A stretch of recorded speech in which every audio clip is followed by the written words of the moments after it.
Ant-Man and the Wasp Quantumania hits theaters on February 17th. This is the third Ant-Man film and is said to be the biggest of the three. It will center around Scott trying to reconnect with his daughter Cassie after the blip, which has caused her to age rapidly into a teenager.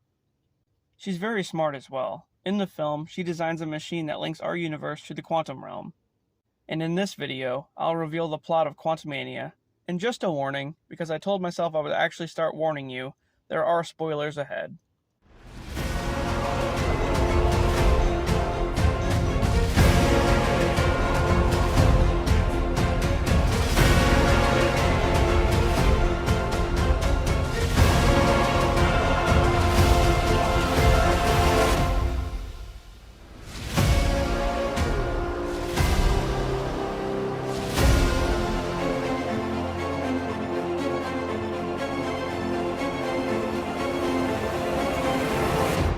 So the film starts off with Janet in the quantum realm, who meets Kang after running from some creatures. We meet back up with Scott, who has since wrote a book about his life called Looking Out for the Little Guy. He's on the red carpet for his book and has Hope with him, as it looks like they're a couple at this point. But he points out that he's mostly focusing on being a dad and spending time with Cassie. They go to Hank's lab where Cassie has created a device linking the quantum realm to our universe, and Cassie mentions that it's sending a signal there. Hearing this, Janet freaks out and tells her to shut it down, just as it pulls everyone into the quantum realm. Hank, Janet, and Hope get separated from Scott and Cassie. After learning that the realm is inhabited by strange creatures, we're also introduced to Krylar, who's the ruler of the Quantum City, and who had a short fling with Janet while she was trapped there. The Quantum City is constantly moving and rotating around, using these rings that look exactly like the ones from Shang-Chi that the Mandarin had. Meanwhile, Scott and Cassie meet Kang and MODOK. We learn what happened in between the first Ant-Man movie and now that turned Darren Cross into MODOK.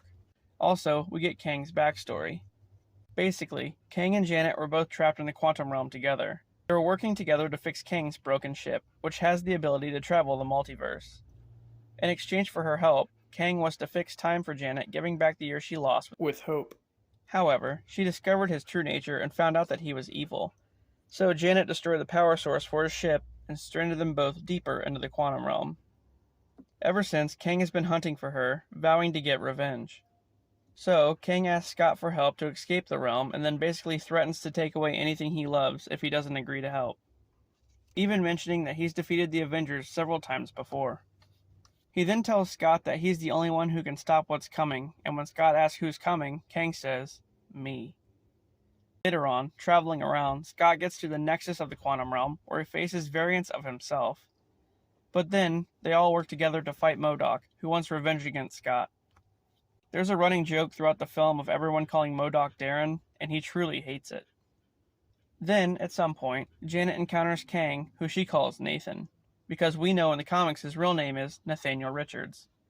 I'm not sure if they'll address the Richards part, but at least they call him Nathan.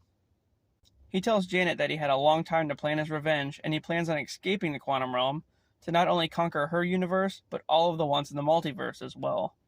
We then find out that Kang has been building an empire comprised of all of his variants. Here's where the final battle occurs.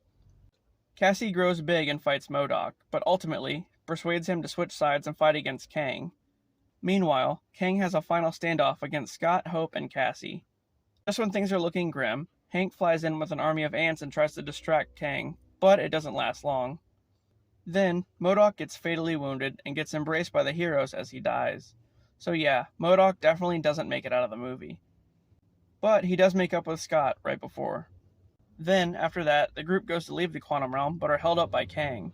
The others escape, but Scott gets left behind, and Kang beats his ass really bad. I had a theory that Scott was going to die in this one, but maybe not. Hope comes back for him, and they almost trap Kang in the realm, but he escapes instead, leaving Scott and Hope stranded in there. Back in our universe, Hank promises Cassie that they'll find them. A bit later on, Cassie's working on a few different computers, when suddenly she sees something across one of the monitors that scares her. The end. So there you go, guys. Cross gets a redemption but dies in the end. Kang escapes and builds an army in preparation for the Kang dynasty, and Scott and Hope get trapped in the quantum realm. I truly hope it's crazy as it sounds. And what did Cassie see at the end? Was it the army of Kangs headed to our universe? Alright guys, I hope you enjoyed this one, and like I said, sorry for the spoilers, but, gotta do what I gotta do. I'll see you on the next one.